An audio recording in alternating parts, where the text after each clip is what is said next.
بسم اللہ الرحمن الرحیم، ایک آیت، اس کا کمال ہی اور ہے، اس کے راز ہی اور ہے، اس کے اسرار ہی اور ہیں۔ قرآن پاک کی تو شان ہی نرالی ہے، مگر آج فقط کچھ باتیں میں آپ کو اللہ کے اس مبارک کلام کی اس ایک آیت کے رموز، اسرار، سیکرٹس، فضائل سنے تو عقل حیران ہو جاتی ہے۔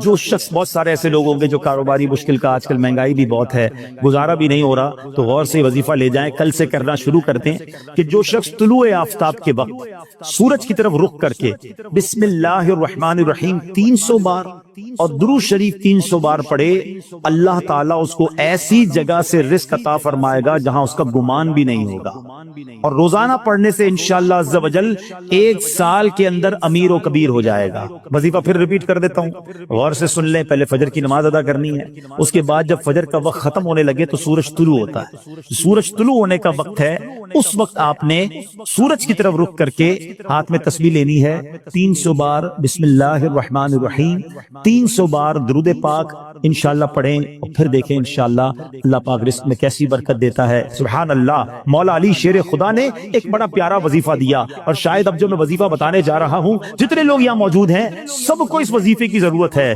مولا علی شیر خدا کرم اللہ تعالی وجہ الکریم سے بیسیکلی تو یہ روایت ہے، وظیفہ تو نبی پاک علیہ الصلوۃ والسلام نے عطا فرمایا۔ آقا فرماتے اے علی، میں تمہیں ایسے کلمات نہ بتا دوں جنہیں تم مصیبت کے وقت پڑھ لو؟ عرض کیا حضور ضرور، ارشاد فرمائے میری جان آپ پر قربان، تمام اچھائیاں ہم نے آپ ہی سے تو سیکھی ہیں۔ پیارے آقا علیہ الصلوۃ والسلام نے فرمایا جب تم کسی مشکل میں پھنس جاؤ اس طرح پڑھو، بسم اللہ الرحمن الرحیم ولا حول ولا قوت الا باللہ العلی العظیم، بس اللہ پاک اس کی برکت سے جن بلاؤں کو چاہے گا دور فرما دے گا۔ اچھا، اس وظیفے کو میں نے بھی کئی بار ٹرائی کیا ہے۔ میں نے الحمدللہ پہلے امیر اہل سنت کو دیکھا، مثال کے طور پہ آپ کہیں پھنس گئے، آپ کا ٹریفک میں گاڑی پھنس گئی ہے، گاڑی خراب ہو گئی ہے، فلائٹ کا ٹائم ہو گیا ہے، ٹرین کا ٹائم ہو گیا ہے، اور آپ کو لگتا ہے اب نہیں پہنچ سکیں گے، یا کسی بھی مشکل میں آپ پھنس گئے ہیں، آپ بسم اللہ الرحمن الرحیم ولا حول ولا قوت الا باللہ العلی العظیم، پھر آپ دیکھیں مشکلیں کیسے آسان ہوتی ہے۔ اب مثال کے طور پہ کوئی چیز گم ہو جائے، قرضہ آ جائے، کاروبار میں کوئی نقصان ہونے لگے، کوئی چیز میں گڑبڑ ہو جائے، کسی بھی پریشانی میں ہیں، آپ یہ وظیفہ یاد کر لو، ذرا مل کے دوہرا لو، بسم اللہ الرحمن الرحیم ولا حول ولا قوت الا باللہ العلی العظیم۔ تو یہ بڑے کمال کا وظیفہ ہے۔ ہاں اچھا، اب بیماری کے بہت ساری بیماریوں کا علاج ہے، آخری بیان کے اینڈ میں 1-2 باتیں تاکہ تعویذ وظیفہ بھی مل جائے، آپ کو فائدہ رہے گا۔ ایک شخص کو بخار آ گیا تو حضرت شیخ فقی ولی عمر بن سعید رحمۃ اللہ تعالی کی ان کی عیادت کے لیے آئے، جاتے ہوئے ایک تعویذ عنایت فرمایا کہ آپ کھول کر مت دیکھنا۔ ان کے جانے کے بعد اس نے تعویذ پہنا تو بخار فوراً چلا گیا، اس سے رہا نہیں گیا، اس نے تعویذ کھولا کہ ایسا کیا لکھا کہ یوں بخار چلا گیا؟ اس میں بسم اللہ الرحمن الرحیم لکھا تھا۔ دل میں وسوسہ آیا تو یہ تو کوئی بھی لکھ سکتا ہے، ابھی عقیدت میں کمی آئی تو فوراً بخار بڑھنا شروع ہو گیا۔ ٹیسٹ کرتے نا لوگ، اللہ والوں کا بھی ٹیسٹ کرتے ہیں، ایسے بھی لوگ ہیں۔ ابھی اس نے سوچنا شروع کیا تو بخار بڑھ گیا، پھر حضرت کی بارگاہ میں دوڑا گیا کہ حضور معاف کر دیں، میں نے تو جو ہے وہ تعویذ کھول دیا تھا، تو آپ تو اللہ والے تھے، آپ نے دوبارہ تعویذ لکھ کر دیا۔ اس کے ہاتھ جیسے اس کو باندھا تو پھر اس کا بخار چلا گیا۔ اب کی بار دیکھنے سے منع کیا، مگر ڈر کے بارے کھول کر نہ دیکھا، بالآخر سال کے بعد کبھی جا کے کھول کر دیکھا تو اس میں بسم اللہ الرحمن الرحیم ہی لکھا ہوا تھا۔ تو سبحان اللہ، اس کی خوب برکتیں ہیں۔ اور بتایا گیا کسی کی نکسیر پھٹ جائے نا، بعض اوقات خون نکل رہا ہوتا ہے، تو پیشانی سے بسم اللہ الرحمن الرحیم لکھنا شروع کرے اور ناک کی نوک تک، یعنی یہاں سے لکھنا شروع کرے اور یہاں تک ختم کرے، تو انشاءاللہ عز و جل اس کی جو ہے وہ خون آنا جو ہے وہ بند ہو جائے گا۔ بہرحال بہت سارے وظائف ہیں۔ بسم اللہ الرحمن الرحیم ہر کام، نیک اور جائز کام شروع کرنے سے پہلے پڑھنا ہے، پھر دیکھیں اس کی کیسی برکتیں ملتی ہیں۔ بے ایمانوں کو ایمان دینے والی یہ آیت ہے، ذرا واقعہ سنیے گا۔ ایک یہودی تھا، نان مسلم، ایک یہودن پر عاشق ہو گیا، اور عشق مجازی کا اس پر ایسا غلبہ ہوا کہ یہ مجنون جیسا ہو گیا، نہ کھانے پینے کا ہوش تھا، نہ آرام کرتا تھا، بڑا پریشان۔ اس زمانے میں اللہ کے ایک ولی تھے، حضرت عقا رحمت اللہ تعالی علیہ ان کے پاس آیا اور کہا کہ حضور میں بہت پریشان ہوں، وہ فلاں سے عشق ہو گیا ہے، چین ہی نہیں آتا۔ آپ اللہ والے تھے، آپ نے ایک کاغذ کے ٹکڑے پر بسم اللہ الرحمن الرحیم لکھا اور کہا یہ کھا جاؤ۔ اس نے وہ کاغذ کا ٹکڑا نگل لیا کہ شاید میرا کام بچ جائے گا۔ سچی بات ہے، اس کا کام بن گیا۔ ہوا یہ کہ جیسے ہی اس نے کاغذ کو نکلا نا، اس کے دل کی دنیا ہی بدل گئی، ایمان کی مٹھاس ملنے لگی اور اس کے دل میں نور ظاہر ہو گیا۔ عورت کے عشق کو چھوڑا اور کہتا حضور بس اب مجھے کچھ اور نہیں چاہیے، جس رب کا نام اندر گیا ہے اب کلمہ پڑھائیے، مجھے مسلمان کر دیجئے۔ صرف بسم اللہ الرحمن الرحیم کاغذ میں لکھا ہوا پیٹ میں جاتا ہے۔ اب اس یہودن کو پتہ چل گیا کہ میرا عاشق تو مسلمان ہو گیا ہے۔ وہ بھی حضرت کی بارگاہ میں آئی اور کہا کہ میں ہی وہ عورت ہوں کہ جس کے عشق میں وہ مبتلا تھا، وہ مسلمان ہو گیا ہے۔ اب مجھے خواب میں روزانہ کوئی کہنے والا کہتا ہے کہ اگر تجھے جنت میں اپنا ٹھکانہ دیکھنا ہے نا تو جا اور حضرت عطا کے پاس جا، تجھے اپنا جنت میں ٹھکانہ دکھائیں گے۔ تو حضرت میں آپ کے پاس آئی ہوں، بتائیے جنت کہاں ہے؟ حضرت عطا نے کہا کہ جنت کا ارادہ ہے تو پہلے تجھے اس کا دروازہ کھولنا پڑے گا نا، جنت میں جانا ہے تو ڈور اوپن کر۔ تو وہ کہتی جنت کا دروازہ میں کیسے کھولوں؟ فرمایا بسم اللہ الرحمن الرحیم پڑھ۔ آپ نے فرمایا جنت کا دروازہ کھولنا ہے نا، بسم اللہ الرحمن الرحیم پڑھ۔ جیسے ہی اس نے بسم اللہ الرحمن الرحیم پڑھا، دل میں نور بڑھنے لگ گیا۔ کہتی حضور بس اب مجھے اسلام میں داخل کیجئے۔ اس نے کلمہ پڑھا اور بسم اللہ شریف کی برکت سے وہ بھی مسلمان ہو گئی۔ اسی رات جب وہ نو مسلم خاتون جو ہے رات کو سوئی تو خواب میں جنت میں داخل ہوئی، خوبصورت محل دیکھا، گنبد دیکھے، ایک گنبد پر لکھا تھا بسم اللہ الرحمن الرحیم لا الہ الا اللہ محمد الرسول اللہ۔ عورت نے یہ الفاظ پڑھے تو کسی پکارنے والے نے کہا اے پڑھنے والی، اللہ پاک نے یہ سب تجھے عطا فرما دیا ہے۔ آئے ہائے ہائے، بسم اللہ کی برکت ہے، ہم نے پائی جنت ہے، کتنی اچھی قسمت ہے، یہ سب رب کی رحمت ہے۔ تو بسم اللہ الرحمن الرحیم کی تو کیا ہی بات ہے۔ پیارے اسلامی بھائیوں، ایک پوری آیت یہ یاد رہے، شاید بہت سارے لوگوں کو پتہ نہیں ہوتا کہ دو سورتوں کے درمیان فاصلے کے لیے بسم اللہ الرحمن الرحیم کو اتارا گیا، اور یہ آیت قرآن پاک میں ایک جگہ قرآن کا حصہ بھی ہے، پارہ 19 سورہ نمل، اور یہ آیت کا حصہ ہے، اور اس کے معنی کیا ہے؟ اللہ کے نام سے ہے جو نہایت مہربان رحم والا۔ اچھا، اس کی فضائل کیسے کیسے؟ اس صحابی رسول حضرت جابر بن عبداللہ رضی اللہ تعالیٰ عنہ فرماتے ہیں کہ جب بسم اللہ شریف نازل ہوئی نا تو بادل مشرق کی طرف دوڑے، بادل مشرق کی سمت دوڑے، ہوائیں رک گئیں، سمندر کو جوش آ گیا، چوپایوں نے غور سے سننے کے لیے اپنے کان لگا دیے، اور شیطانوں کو آسمان سے پتھر مارے گئے، اور اللہ پاک نے فرمایا مجھے میری عزت و جلال کی قسم، جس چیز پر بسم اللہ الرحمن الرحیم پڑھی گئی میں اس میں برکت دوں گا۔ کاروباری لوگ بیٹھے، برکت چاہیے نا، کاروبار میں، رزق میں، معاملات میں بسم اللہ کو تھام لو۔ سبحان اللہ۔ واقعہ ہے ایک شرابی کا، اور اس شرابی کی زندگی میں ایک ایسا ٹرننگ پوائنٹ آیا جس نے اس کی زندگی کو بدل کر رکھ دیا، کہاں پہنچا دیا۔ بہت امیزنگ اسٹوری ہے۔ ماجرا یہ تھا کہ وہ شرابی شراب کے نشے میں دھت جا رہا تھا، راستے میں ایک کاغذ پر نظر پڑی۔ ماشاءاللہ یہاں قرآن پڑھنے والے، پڑھانے والے، اپنی دکانوں پر بھی ماشاءاللہ مدرسہ لگانے والے موجود ہیں۔ تو آج قرآن پاک کی صرف ایک آیت کی فضیلت کی میں نے بات کرنی ہے۔ پورے قرآن کی شان تو نرالی ہے، ایک آیت میں کیا کچھ ہے اس سے اندازہ ہوگا کہ پھر رب کے کلام میں کتنی عظمتیں ہیں۔ تو وہ جو شراب کے نشے میں دھت جا رہے تھے، انہوں نے دیکھا کہ ایک کاغذ کا ٹکڑا پڑا ہے اور اس پر بسم اللہ الرحمن الرحیم لکھا ہوا ہے۔ اب اس کو خیال آیا کہ میرے رب کا نام زمین پر، ادب کا خیال آیا، عزت کا خیال آیا کہ یہ نہیں ہونا چاہیے۔ حالانکہ وہ غلط کام کر رہے تھے، شراب میں تھے، مگر عطر خریدا، اس کاغذ کے ٹکڑے کو صاف کیا، اسے عطر لگایا اور بلند جگہ پر رکھا۔ اس کے بعد وہ اپنے کام میں مگن ہو گئے۔ اسی رات ایک بزرگ کو خواب میں زیارت ہوئی کہ جاؤ میرے اس بندے کو جا کر کہو کہ تم نے میرے نام کو پاک اور صاف جگہ پر رکھا، بلند جگہ پر رکھا، ہم تمہارے نام کو بھی بلند کریں گے۔ اب بزرگ اس بندے کو جانتے تھے، وہ تو شرابی ہے، شرابی کے لیے یہ پیغام کیسے ہو سکتا ہے؟ تو کہتے لگتا ہے خواب میں کوئی غلط فہمی ہوئی، دوبارہ سو گئے، دوبارہ سوئے تو پھر دوسری بار یہی پیغام، پھر سوچا نہیں اس بندے کے لیے پیغام نہیں ہو سکتا، تیسری بار خواب میں یہی پیغام دیا گیا۔ اب وہ بزرگ تلاش کرنے نکلے کہ وہ کدھر ہے شراب پینے والا، ڈھونڈتے ڈھونڈتے جب پتا چلا تو پتا چلا اس وقت بھی وہ شراب کی محفل میں ہی بیٹھے ہوئے تھے۔ آواز دی کہ باہر آئیے، وہ تو شراب کے نشے میں مست، کسی کو بھیجا کہ جاؤ کہو تمہارے لیے پیغام آیا ہے۔ میرے لیے کون پیغام لایا ہے؟ بہرحال پوچھا، کہو کس کا پیغام لائے ہو؟ جو بزرگ شراب کھانے کے باہر کھڑے تھے نا، اندر جا کر اسے بتا دو اللہ کا پیغام لایا۔ اب جب یہ سننا تھا تو جھرجھری سی آ گئی، کھڑے ہوئے باہر آئے، اور جب یہ بات بزرگ نے بتائی کہ مجھے تو نہیں پتا تم نے کیا کیا ہے، 3 بار خواب میں مجھے کہا گیا کہ تمہیں بتا دوں تم نے رب کے نام کو جو تعظیم کی ہے، بسم اللہ الرحمن الرحیم کو معطر کیا، اسے بلند جگہ پر رکھا ہے، مجھے یہ پیغام ملا ہے کہ تمہیں بھی تمہارے نام کو بلندی دی جائے گی، تمہیں عزت اور مرتبہ دیا جائے گا۔ جب یہ سنا کہ میں شراب کے نشے میں دھت اور میرا رب مجھ پہ اتنا مہربان، اس بندے نے توبہ کی، اللہ سے معافی مانگی اور عبادتوں میں لگ گئے۔ اے میرے پیارے اسلامی بھائیوں، یہ انقلاب جو شراب کے نشے میں دھت شخصیت کو اللہ کا ولی بنا گیا، یہ کون تھے؟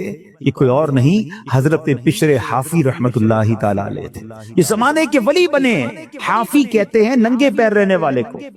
آپ معرفت الہی اور اللہ کی یاد میں اتنے گم رہنے لگے کہ آپ چپل ہی نہیں پہنتے تھے، اور کتابوں میں لکھا کہ جب تک حضرت بشر حافی اس شہر میں رہے، کوئی بھی چوپایا جو ہے نا راستے میں گندگی نہیں کرتا تھا، اس ادب کے ساتھ کہ کہیں بشر حافی کے پیر گندے نہ ہو جائیں۔ تو کتابوں میں آتا ہے کہ ایک بار کسی نے دیکھا کہ چوپائے نے گندگی کر دی ہے، تو اس کے مالک نے سمجھ لیا کہ ہو نہ ہو بشر حافی کا انتقال ہو گیا ہے، اور جب معلوم کیا گیا تو ایسا ہی تھا کہ جب وہ زمانے سے وہ دنیا سے چلے گئے، پھر چوپایوں نے راستے کے اندر گندگی کرنا شروع کی۔ یعنی جو اللہ کا ادب کرتا ہے، اللہ کے نام کی تعظیم کرتا ہے، اللہ کی مخلوق جو ہے وہ اس کی تعظیم کرنے لگ جاتی ہے۔ سبحان اللہ۔ آپ کو اندازہ ہے کہ بسم اللہ الرحمن الرحیم میں جامعیت کتنی ہے؟ سنتے جائیے۔ اللہ پاک نے بعض انبیاء کرام پر مختلف کتابیں اور صحائف نازل فرمائے جن کی تعداد 104 ہے، ٹھیک ہے؟ ان میں سے 60 صحیفے حضرت شعیب علیہ السلام پر، 30 صحیفے حضرت ابراہیم علیہ السلام پر، 10 حضرت موسیٰ علیہ السلام پر تورات شریف اترنے سے پہلے نازل ہو گئے تھے۔ پھر 4 بڑی کتابیں ہیں، تورات شریف، زبور شریف، انجیل مقدس اور قرآن مجید، ٹھیک ہے؟ اچھا، ان تمام صحیفوں کے مضامین قرآن پاک میں ہیں۔ قرآن پاک کے سارے مضمون سورہ فاتحہ میں ہے، اور سورہ فاتحہ کا سارا مضمون بسم اللہ الرحمن الرحیم میں ہے۔ اور سنو، بسم اللہ الرحمن الرحیم کا سارا مضمون بسم اللہ کے حرف با میں موجود ہے، اور اس کے معنی کیا ہے؟ بی کان ما کان و بی یکون ما یکون، یعنی جو کچھ بھی ہے مجھ یعنی اللہ پاک ہی سے ہے، اور جو کچھ ہوگا مجھ یعنی اللہ پاک سے ہی ہوگا۔ اللہ اکبر۔ یہ کمال ہے بسم اللہ الرحمن الرحیم کا کہ تمام صحیفوں اور قرآن مجید کا نچوڑ اس کے اندر موجود ہے۔ اور سبحان اللہ، بسم اللہ کے فضائل کتنے! امام فخر الدین رازی رحمت اللہ تعالی فرماتے ہیں بسم اللہ الرحمن الرحیم کے 19 حروف ہیں، ٹھیک ہے؟ اور دوزخ پر عذاب دینے والے فرشتے بھی 19 ہیں۔ تو آپ فرماتے ہیں کہ امید ہے ایک ایک حرف کی برکت سے ایک ایک فرشتے کا عذاب دور ہو جائے گا۔ بسم اللہ پڑھتے رہا کرو۔ اچھا، آپ فرماتے ہیں دن میں کتنے گھنٹے؟ دن رات میں 24 گھنٹے ہیں۔ فرماتے 5 گھنٹے 5 نمازوں میں گھیر لیے، 19 گھنٹوں کے لیے بسم اللہ الرحمن الرحیم کے 19 حروف عطا فرمائے۔ پس جو خوش نصیب بسم اللہ الرحمن الرحیم کا ورد کرتا رہے اور نماز 5 وقت پڑھتا رہے، اس کا ہر گھنٹہ عبادت میں کاؤنٹ ہوتا رہے گا۔ تو یہ کمال کا وظیفہ ہے۔ نارملی ہماری توجہ اس طرف نہیں جاتی ہے۔ اچھا، بعض اوقات ہم لوگ کہتے ہیں ہمارے کام ادھورے رہ جاتے ہیں، کام شروع کرتے ہیں، ڈیل بنتے بنتے رہ جاتی ہے، کام ادھورا رہ جاتا ہے، پوری نہیں ہو پاتی ہماری بات۔ سنیے، اللہ پاک کے پیارے اور آخری نبی صلی اللہ تعالی علیہ وسلم نے فرمایا جو بھی اہم کام بسم اللہ سے شروع نہیں کیا جاتا وہ ادھورا رہ جاتا ہے۔ غور فرمائیے کیسی محرومی ہے، اگر اچھی اور اہم کام سے پہلے بسم اللہ نہ پڑھی جائے تو کام ادھورے رہ جاتے ہیں، اس پہ برکت نہیں ہوتی۔ اب ہو سکتا ہے کہ ذہن میں خیال آئے کہ میں تو بسم اللہ نہیں پڑھتا، پھر بھی کام پورے ہو جاتے ہیں۔ اس کا جواب یہ ہے کہ کام کا بظاہر پورا ہو جانا اور بات ہے، اور اس میں برکت کا نہ ہونا اور۔ مثلا کسی نے بغیر بسم اللہ کے کھانا کھایا، کھانا پیٹ میں بھی گیا، پیٹ بھر بھی گیا، لیکن اب اس میں برکت اسے حاصل نہیں ہوگی، کھانا پوری طرح ہضم نہیں ہوتا، یا بعض اوقات جزو بدن نہیں بنتا، بہت ساری جناب اس میں پرابلم رہتی ہیں۔ تو بہرحال ہمیں جو ہے بسم اللہ شریف کا ورد کرنا چاہیے، اور ایسے ایسے واقعات اس کے فضائل میں کتابوں میں لکھے۔ امیر اہل سنت نے اپنی شورۂ آفاق کتاب فیضان سنت میں ایک کمال کا واقعہ لکھا کہ ایک مبلغ جو ہے، ایک داعی جو ہے بسم اللہ کے فضائل بیان کر رہے تھے، ایک غیر مسلم عورت بھی بیٹھی تھی، لڑکی نے سنا کہ بسم اللہ کی اتنی فضیلت ہے، اب اس نے جناب اسلام قبول کر لیا، اب اس کی زبان پر ہر وقت بسم اللہ رہتا تھا۔ تو اب جو اس کا والد تھا نا، غیر مسلم تھا، وہ بڑا غصے میں آیا، طرح طرح کی تکلیفیں دینے لگا کہ کسی طرح اپنی بیٹی کو جو ہے وہ تکلیف دے کر اسلام سے پھیر لے، اور اگر نہیں مانتی تو اب اس پر کوئی الزام لگائے تاکہ یہ قتل کر دی جائے۔ تو لڑکی کا باپ جو بادشاہ کا وزیر تھا، ایک دن اس نے شاہی مہر والی انگوٹھی اپنی بیٹی کو رکھنے کے لیے دی، بیٹی نے انگوٹھی دی اور بسم اللہ الرحمن الرحیم کہہ کر انگوٹھی پہلے وصول کی، بسم اللہ الرحمن الرحیم پڑھ کر، اور اس کے بعد اس نے بسم اللہ الرحمن الرحیم پڑھ کر جیب میں ڈال دی۔ رات کو جب وہ سوئی تو والد نے انگوٹھی جیب سے نکالی اور دریا میں ڈال دی کہ اب صبح جب انگوٹھی نہیں ہوگی اس کو پکڑا دوں گا اور یہ ماری جائے گی۔ تو اب جیسی وہ انگوٹھی دریا میں ڈالی، اللہ کا کرنا ایسا ہوا کسی مچھلی نے وہ انگوٹھی کو نگل لیا۔ صبح کو ایک شکاری نے جال ڈالا، اتفاق سے وہی مچھلی جال میں آ گئی، اس نے لا کر وہی مچھیرے نے اسی وزیر کو وہ مچھلی لا کے تحفے میں دی۔ وہ وزیر جو ہے اپنی بیٹی کو مچھلی دیتا ہے کہ بیٹی اس کو پکاؤ، تو بیٹی نے بسم اللہ الرحمن الرحیم پڑھ کر جو ہے وہ مچھلی کو کھولا، اس کو چاک کیا، اندر وہی انگوٹھی موجود تھی۔ پھر بسم اللہ پڑھی اور انگوٹھی اپنے پاس رکھ لی۔ والد صاحب نے ناشتے کے بعد کہا بیٹی وہ انگوٹھی کدھر ہے؟ بسم اللہ پڑھ کر وہ انگوٹھی واپس کر دی کہ یہ انگوٹھی واپس آ گئی۔ اللہ اکبر! اب باپ حیران کہ یہ کیسے ہوا؟ تو اس نے کہا میں نے تو کوئی بھی کام جو بھی کیا اللہ کے نام سے شروع کرتی گئی، رب نے مشکل سے نکال دیا۔ ہمارا پرابلم یہی ہے، ہم بہت ساری فضول باتیں کرتے ہیں، اللہ کا ذکر نہیں کرتے، اللہ کا نام نہیں لیتے، اپنے ہر جائز کام سے پہلے بس عادت بنا لو بسم اللہ الرحمن الرحیم، بسم اللہ الرحمن الرحیم، پھر آپ اس کی انشاءاللہ برکتیں دیکھیں گے۔ سبحان اللہ! یہ جو ہم کھانا کھاتے ہیں نا، اس کے بارے میں آتا ہے کہ کھانے سے پہلے پیارے آقا علیہ الصلوۃ والسلام فرماتے ہیں کہ جس کھانے پر بسم اللہ نہ پڑھی جائے وہ کھانا شیطان کے لیے حلال ہو جاتا ہے، یعنی بسم اللہ نہ پڑھنے کی صورت میں شیطان اس کھانے میں شریک ہو جاتا ہے۔ ایک بار کیا ہوا کہ حضرت ابو ایوب انصاری فرماتے ہیں کہ ہم نبی پاک کے ساتھ حاضر تھے، کھانا پیش کیا گیا، ابتدا میں بڑی برکت ہو رہی تھی کھانے میں، اور تھوڑی دیر ہوئی تو بڑی بے برکتی شروع ہو گئی۔ تو ہم نے عرض کی یا رسول اللہ صلی اللہ تعالی علیہ وسلم ایسا کیوں ہوا؟ تو نبی پاک علیہ الصلوۃ والسلام نے فرمایا ہم سب نے کھانا کھاتے وقت بسم اللہ پڑھی تھی، مگر ایک شخص تھوڑی دیر کے بعد آیا اور بغیر بسم اللہ پڑھے کھانے میں شامل ہو گیا، اس کے ساتھ شیطان نے بھی کھانا کھانا شروع کر دیا۔ تو کھانے کی بے برکتی بھی بغیر بسم اللہ کے ہوتی ہے۔ اچھا، پھر بی بی عائشہ صدیقہ فرماتی ہیں کہ جب کوئی شخص کھانا کھائے تو اللہ پاک کا نام لے، یعنی بسم اللہ پڑھے، اور اگر نہیں پڑھ سکا، شروع میں پڑھنا بھول گیا، تو پھر یوں کہے بسم اللہ اولہ و آخرہ، تو انشاءاللہ اس کی برکت سے وہ جو بے برکتی والا معاملہ ہے وہ بھی دور ہو جائے گا۔ اچھا، اب وہی والی بات کہ حفاظت کیسے ہوتی ہے بسم اللہ سے۔ ایک مرتبہ صحابی رسول حضرت خالد بن ولید رضی اللہ تعالی، کچھ مجوسی آئے آتش پرست، کہا ہمیں ایسی کوئی نشانی بتائیں، اگر آپ اسلام سچا مذہب ہے تو کوئی ایسی نشانی بتائیں کہ ہم اسلام کی حقانیت کو مان لیں۔ حضرت خالد بن ولید نے زہر قاتل منگوایا اور بسم اللہ الرحمن الرحیم پڑھ کر اسے پی لیا۔ بسم اللہ کی برکت سے آپ پر اس زہر نے اثر نہیں کیا۔ یہ منظر دیکھ کر وہ آگ کی پوجا کرنے والے پکار اٹھے کہ سبحان اللہ، دین اسلام حق ہے۔ اللہ اکبر! وہ یقین تھا نا، اللہ کے ولی صحابی رسول ہیں، بسم اللہ پڑھ کر زہر پی لیا کہ اللہ کے نام سے پی رہا ہوں تو رب حفاظت کرے گا۔ وہ توکل کا لیول تھا کہ زہر نے اثر نہیں کیا۔ اے میرے پیارے اسلامی بھائیوں، یہ شان ہے بسم اللہ کی۔ اچھا، صرف کھانے پینے سے پہلے نہیں، ہر کام سے پہلے بسم اللہ پڑھیں۔ اب آپ وضو کر رہے ہیں نا، دیکھیں کتنے ثواب ملٹی پلائی ہو جاتا ہے۔ حضرت ابو ہریرہ رضی اللہ تعالیٰ عنہ راوی ہیں، اور نبی پاک صلی اللہ تعالی علیہ وسلم نے فرمایا اے ابو ہریرہ، جب تم وضو کرو تو بسم اللہ والحمد للہ پڑھ لیا لیا کرو. جب تک تمہارا وضو باقی رہے گا اس وقت تک فرشتے تمہارے نامہ اعمال میں نیکیاں لکھتے رہیں گے. اب تو وضو کرتے ہیں نماز پڑھ لیتے ہیں لیکن جتنی دیر وضو رہے گا پڑھنا کیا ہے؟ ذرا دوہرا بھی لے میرے ساتھ, بسم اللہ والحمد للہ, بسم اللہ والحمد للہ, بسم اللہ والحمد للہ. اچھا تفسیر نئی میں ایک اور جگہ کہاں بسم اللہ پڑھنا ہے, کہتے جو شخص کسی جانور پر سوار ہوتے وقت بسم اللہ اور الحمدللہ پڑھ لے تو اس جانور کے ہر قدم پر اس سوار کے حق میں ایک نیکی لکھی جاتی رہے گی. آپ جانور پر سواری نہیں کرتے, گاڑی میں بیٹھتے ہوئے پڑھ لیں بسم اللہ اور الحمدللہ, پھر پوری دعا بھی پڑھ لیں سبحان الذی سخر لنا, اگر وہ یاد ہے نہیں تو کم از کم بسم اللہ اور الحمدللہ ضرور پڑھ لے. اسی طرح جو کشتی میں سوار ہوتے وقت بسم اللہ اور الحمدللہ پڑھ لے, جب تک وہ اس میں سوار رہے گا اس کے لیے نیکیاں لکھی جاتی رہیں. ثواب کا میٹر ہے مگر ہم پڑھتے نہیں ہیں. اگر یہی ہمیں کوئی کہے کہ جناب آپ اپنی گاڑی میں بیٹھے اور بسم اللہ اور الحمدللہ پڑھ لیں, آپ آج کا پیٹرول فری ہو جائے گا, تو بندہ بغیر بسم اللہ الحمدللہ پڑھے گا تو کبھی بھی نہیں بیٹھے گا. وہ صحیح ہے. دنیا کا نفع بتاؤ مولوی صاحب, میں آپ کو آخرت کا نفع, نیکیوں کا نفع, ہر قدم پر ثواب کی آپ کو بشارتیں سنا رہا ہوں, تو پلیز اس وظیفے کو تھام لیجئے. اور ایک اور بات, اپنے بچوں کو بھی بسم اللہ کی عادت ڈالیں, یہ اللہ کو اتنا پسند ہے. آئے حیدر واقعہ سنیے گا. حضرت عیسیٰ علیہ السلام جو ہے ایک قبر کے پاس سے گزرے. آپ اللہ کے نبی تھے, اللہ نے ایسی نگاہ دی تھی کہ آپ نے دیکھ لیا کہ قبر میں عذاب ہو رہا ہے.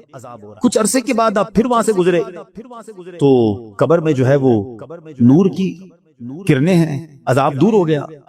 تو آپ نے اللہ کی بارگاہ میں عرض کی کہ مولا یہ پہلے عذاب اور اب اس کی قبر میں عذاب دور ہو گیا, نور برس رہا ہے, اس کا راز کیا ہے, سیکرٹ کیا ہے؟ سنو ذرا. اے وہ خوش نصیبوں جو اپنے بچوں کو قرآن پڑھاتے ہو, اے وہ خوش نصیبوں جن کے بچے حافظ بن رہے ہیں, اے وہ اسلامی بھائیوں تمہیں مبارک ہو جو بچے کو دین سکھاتے ہو. باپ گناہگار, قبر میں عذاب ہو رہا تھا, اللہ کی طرف سے ارشاد ہوا کہ جب یہ انتقال کیا نا اس بندے نے, بڑا گناہگار تھا, اس کی وجہ سے عذاب ہو رہا تھا, لیکن جب اس کا انتقال ہوا اس وقت اس کی وائف جو تھی پریگننٹ تھی, امید سے تھی. اس کے انتقال کے بعد لڑکا پیدا ہوا. کچھ عرصے کے بعد یہ لڑکا اتنا بڑا ہو گیا کہ اس کی ماں نے اسے مدرسے بھیجا, مکتب بھیجا, استاد نے بچے کو بسم اللہ پڑھائی.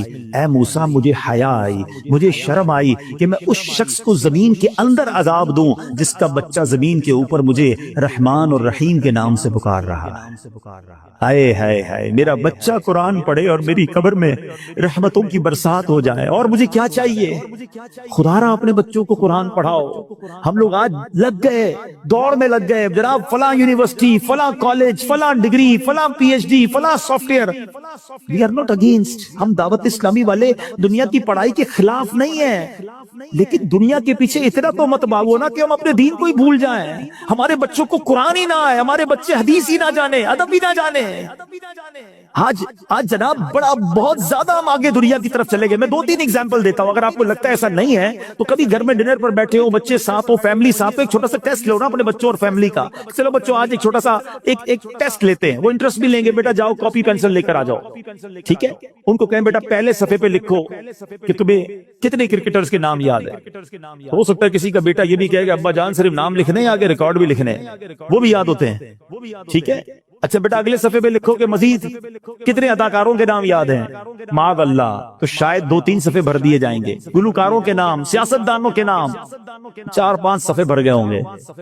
اب پوچھنا بتاؤ کتنے نبیوں کے نام یاد ہیں, کتنے صحابہ کے نام اگلے صفحے پہ لکھو. اس کی اگلے صفحے پہ بیٹا لکھو کتنے ولیوں کے نام یاد ہیں. چھوٹا سا ٹیسٹ آپ کو بتا دے گا ہم کدھر جا رہے ہیں, ہمارے بچے کدھر جا رہے ہیں. ایک بات یاد رکھنا, میرا بیٹا میرے مرنے کے بعد گوگل, یاہو, فیس بک, واٹس ایپ, ٹویٹر, انسٹاگرام کھول کر ایصال ثواب نہیں کرے گا. اگر اسے قرآن پڑھنا آتا ہوگا تو وہ مجھے ایصال ثواب کرے گا.